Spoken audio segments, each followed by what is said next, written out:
Okay, so talking about Newton's laws again. So we're on the topic of Newton's laws.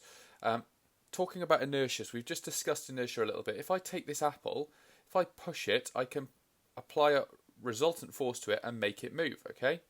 So if I just let go of it, it won't move, it just stays stationary. The reason it stays stationary is because the forces acting on it are balanced. There's the force of gravity pulling it down, but acting back upwards is the force from the desk. It's being pushed back up by the desk. So it's pushing down on it's being pulled down by gravity, okay? It's being pulled down by gravity, but it's being pushed back up by the desk, and those two forces are balanced. So there's those forces don't have any effect on this object, okay? When balanced forces are applied to an object, the object will just not move, okay? Or if it's already moving, the object will just remain moving at the same speed. If I apply a resultant force to this apple, like here, okay, I'm pushing it to my left, okay, the apple will start to move. It'll speed up, okay, because I applied a resultant force to it.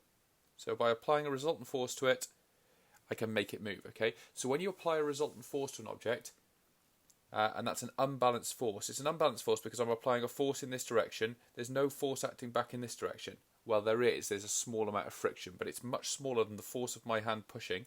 So the force this way is much greater than the force this way, okay?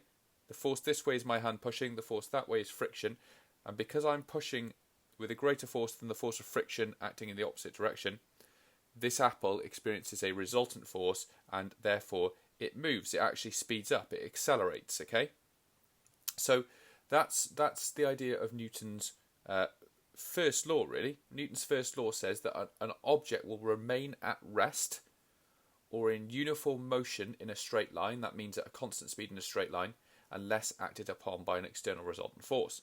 Now, what's this idea of inertia? Well, inertia says this. Basically, the more mass an object has, the bigger the resultant force that must be applied to it to make it move. Okay?